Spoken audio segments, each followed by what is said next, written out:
Mieux cerner les causes de la phlébite pour une meilleure prise en charge, on vous dit tout ce matin dans On se dit tout. Bienvenue à toutes et à tous, on démarre, à tout de suite.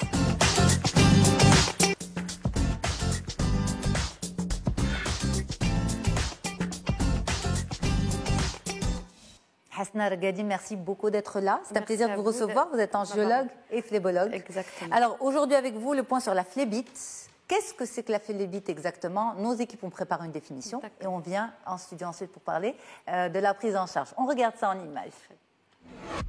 La phlébite, ou thrombose veineuse, est un trouble cardiovasculaire qui se manifeste par la formation d'un caillot à l'intérieur d'une veine. Ce caillot bouche la circulation sanguine dans la veine, complètement ou partiellement, empêchant ainsi le sang de circuler efficacement. La phlébite peut être superficielle et se forme dans une veine de surface. Ou profonde, plus grave, elle s'accompagne d'une sensation de douleur, de chaleur locale et nécessite une intervention médicale urgente. Dans la majorité des cas, la phlébite touche une veine des jambes mais peut aussi se former dans n'importe quelle veine du corps. Les causes de la phlébite sont diverses et variées. Alors, si vous ressentez une douleur, lourdeur, gonflement et chaleur au niveau de votre jambe, n'attendez pas et parlez-en à votre médecin. Alors justement, docteur, est-ce que c'est grave? Est-ce qu'une phlébite est grave? En fait, la phlébite, c'est une maladie cardiovasculaire, d'accord, qui peut être grave parce que, en fait, ce qu'il faut, je vais juste rappeler un tout petit peu rapidement la définition. Effectivement, c'est une obstruction veineuse, que ce soit partielle ou au total par un thrombus, effectivement, au niveau des veines. En général, les veines des membres inférieurs. C'est ça, c'est au niveau des jambes. Mais exactement, au niveau des jambes. Alors, au niveau des jambes, effectivement. Alors, le risque et la complication majeure de cette maladie, c'est qu'un fragment qui va se détacher du caillou déjà formé dans la veine et qui va migrer dans la circulation veineuse, d'accord, traverser le cœur et aller boucher les artères pulmonaires, ce qui va déclencher une embolie pulmonaire. Et c'est l'embolie pulmonaire qui rend cette maladie très grave parce qu'elle peut avoir des conséquences fatales. Donc en fait, une phlébite peut être à l'origine. Exactement. D'ailleurs, 30 à 40% des thromboses des phlébites des membres inférieurs se compliquent d'une embolie pulmonaire. Il faut savoir aussi que 70 à 80% des embolies pulmonaires sont dues à des thromboses. En fait, la phlébite, c'est la thrombose veineuse profonde, profonde ou superficielle, qui sont dues à des thromboses veineuses profondes des membres inférieurs. Alors, on dit que le surpoids, l'obésité sont des facteurs de risque. Exactement. Est-ce que l'âge aussi, le genre? Exactement. La liste est très longue, d'accord. Moi, je vais citer juste les plus fréquents. Exactement. L'âge avancé, plus de 65 ans, d'accord. Il y a l'AVC, des patients qui ont un accident vasculaire cérébral, que ce soit ischémique ou hémorragique. Il y a le cancer. Tous les cancers sont thrombogènes, d'accord. La pilule contraceptive, et ça, les médias, on en a beaucoup parlé, d'accord. Les traitements hormonaux. Non, à raison, effectivement. Les traitements hormonaux, que ce soit pour les OPK, que ce soit pour la ménopause et tout, ça aussi, tous les traitements hormonaux sont à risque thrombogène. Donc aussi. tout le monde est à risque en fait. En fait, oui, il y a beaucoup de facteurs. La grossesse, donc plus la chez période, la femme. exactement, c'est plus chez la femme, la grossesse, le post-accouchement, une chirurgie récente. Ça, par contre, il faut juste distinguer entre il y a des chirurgies qui sont à haut risque thrombogène et des chirurgies à faible risque. Par exemple, juste un simple exemple, un patient qui a été opéré pour une prothèse de la hanche a beaucoup plus de risque qu'un autre qui a été opéré pour une appendicite. D'accord. Donc il y a Mais le médecin lui dit. Non, bien sûr, et on prescrit systématiquement des médicaments. Pardon, mais pour revenir à l'histoire de la pilule contraceptive, par exemple, aux traitements hormonaux, est-ce que les gynécos sont tenus de prévenir, de sensibiliser leurs patientes? C'est sûr. Mais à quoi, justement? Qu'est-ce qu'il faut... Est-ce que lorsqu'on prend la pilule, il y a des choses à éviter ou des choses plutôt à faire? Bien sûr. Lorsqu'on prend la pilule, c'est déjà le tabac. Il ne faut pas avoir plusieurs facteurs de risque. En fait, la phlébite survient chez des patients à plusieurs facteurs de risque. Il n'y a pas que la pilule. Il y a l'obésité. Donc, une femme grosse peut faire une phlébite. Mais ce n'est pas que l'obésité. Il faut, par exemple, une femme qui est d'un certain surpoids, qui est fumeuse, qui fume par exemple, qui prend la pilule. Là, c'est un cocktail qui est vraiment très, très... Voilà, donc il y a ça, il y a la pilule, il y a la grossesse, le post-accouchement, il y a le plâtre, l'immobilisation que ce soit par le plâtre ou la tête. Mais en général, on prescrit directement des injections sous-cutanées. Vous savez, même pour la femme, quand elle accouche, on prescrit systématiquement.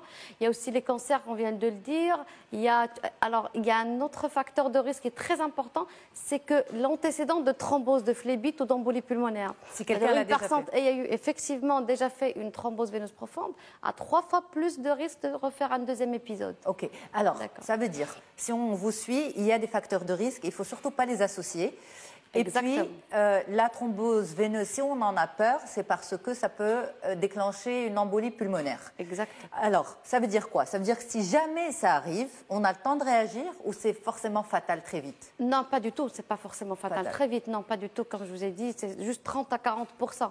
Alors, effectivement, ce qu'il faut faire, c'est qu'il faut consulter le plus rapidement possible et démarrer le traitement le plus tôt possible. Et en général, on démarre le traitement au cabinet. C'est-à-dire, par exemple, moi, au cabinet, j'ai les injections qu'il faut. Donc, dès que je confirme le diagnostic, on injecte le patient. Exactement. Okay. Mais justement, dans le reportage, les symptômes, c'était douleur, gonflement, chaleur. Exactement. Mais c'est des douleurs qui ne sont pas du tout spécifiques. C'est ça. C'est les trois signes, effectivement. Ça peut évoquer énormément de pathologies, énormément. Et on peut se dire, c'est rien du tout, ça va passer. Exactement, exactement. Après, il ne faut pas non plus être trop suspicieux. Hypocondriaque. Exactement, il ne faut pas. Donc, effectivement, mais en général, la douleur, elle vient brutalement. D'accord, elle vient brutalement. En général, une seule jambe, pas les deux. D'accord, souvent d'ailleurs, souvent une seule jambe. L'œdème qui est assez significatif. D'accord. Ça gonfle. Ça gonfle énormément. D'accord. Et après, il y a la rougeur, chaleur aussi. C'est possible. C'est possible d'avoir un placard chaud. Quand on pose la main, c'est plus chaud que le reste du corps. Alors, en général, qu'est-ce que vous constatez? Est-ce que les patients viennent directement chez un angiologue phlébologue? Ou bien il y a un petit peu cette errance médicale, on ne sait pas trop chez qui aller, vers qui se diriger? Ça commence à changer. Moi, quand je me suis installée à Casa, effectivement, on ne connaissait pas du tout la spécialité. Il faut dire aussi qu'on est très, très peu nombreux, donc c'est très normal. Donc la spécialité, elle est plus ou moins connue maintenant, beaucoup plus qu'avant, mais ça reste encore. Mais après, il n'y a pas d'angiologue dans toutes les villes marocaines, mais il faut savoir aussi que la phlébite peut être prise en charge par les cardios aussi. D'accord, ok. Donc, partir chez un cardio, partir chez un phlébologue? Exactement, c'est la même chose, il n'y a pas de problème, parce que, en fait, les cardios, il n'y a pas tous les cardios qui font l'échodoppler vasculaire, mais au cas où, s'il ne fait pas l'échodoppler, ils le demandent systématiquement, et c'est très accessible, l'échodoppler. Mais ensuite, qu'est-ce qu'on fait pour éviter la récidive, docteur? Alors, pour éviter la récidive, alors déjà, il faut commencer le traitement le plus tôt possible, le plus rapidement possible. Il y a le port de bas de contention connu sous le nom de bas à varices. C'est très, très important. C'est vraiment partie intégrante du traitement. D'accord. C'est pour éviter la récidive. Après, il y a des facteurs qui sont permanents. D'accord. Vous savez, quelqu'un, par exemple, qui a une maladie héréditaire thrombophilie, d'accord, c'est des patients qui ont une hypercoagulabilité sanguine. C'est-à-dire le sang coagule rapidement, on ne peut rien faire pour eux. D'accord. Il y a des maladies où on prescrit les anticoagulants à vie. Ok. Donc, c'est de cas par cas. Mais c'est peut-être aussi revoir les facteurs de risque, c'est-à-dire si c'est un surpoids, baisser de poids, favoriser l'activité physique, arrêter le tabac, ce genre de choses. La bonne hygiène de vie, ça, c'est obligatoire. Obligatoire, absolument. Mesdames, une petite question, elle est là, la spécialiste. C'est gratuit sur le plateau d'On dit tout. Je préfère la rencontrer dans d'autres circonstances que médicales. On a beaucoup, en tout cas moi j'ai beaucoup appris et je pense que chacun dans sa famille a dû au moins côtoyer un cas pareil. Exactement. Et effectivement, ça peut arriver de façon très subite et on risque, le problème c'est qu'on risque de ne pas le détecter à temps. Exactement. Et ça peut avoir des répercussions. Ben oui, juste par exemple, hier, j'ai vu un patient qui a ça depuis 15 jours. Il a pris la route de Michelifène jusqu'à Casa, donc il a thrombosé sa veine, il n'a pas consulté, il n'a consulté qu'hier après-midi, après 15 jours. Donc c'était vraiment très étendu. Bon, c'est pas compliqué d'embolie pulmonaire, mais c'était très, très étendu. Ça ne justifie pas une amputation? Non, pas du tout. Pas du tout. Dans la veine, on ne parle pas d'amputation. L'amputation, c'est l'artère. Ok, parfait. Donc là, je crois que finalement, il y a une question. Non, pas une question, mais je me suis rappelé, quand elle était en train de parler, j'ai subi beaucoup d'interventions chirurgicales, et justement, ce mot d'embolie pulmonaire, le risque de l'embolie pulmonaire. Donc ça, j'entends, voilà, on m'a injecté des injections au ventre. Même après l'accouchement. Bon, là j'ai compris, mais voilà, j'ai fait la liaison. Et c'est vrai qu'un chirurgien avéré, c'est quelqu'un qui va faire cette prise en charge ou au moins sensibiliser. Même quand on rentre chez soi, il y a des choses à faire attention. C'est une sensibilisation. Et donc normalement, tous les médecins doivent sensibiliser vers ça et vers les risques que vous venez de dire. Je pense que tous les médecins le font systématiquement. Et c'est pour ça qu'on est là. pour compléter l'information. Et c'est très bien, comme ça, toutes les personnes, tous les spectateurs vont, les téléspectateurs vont avoir cette information et seront avérés. Alors, je pense que vous avez répondu à cette question, mais Rachid vous la pose quand même. Il vous dit, est-ce que le risque de phlébite augmente avec l'âge? Oui, exactement. Le risque de la thrombose augmente avec l'âge. Quelqu'un qui a plus de 50 ans ou de 65 ans a beaucoup plus de risques qu'un jeune, tout simplement. C'est ça. Et puis, Ayman qui vous dit, un fumeur a-t-il moins de chances de guérir d'une phlébite?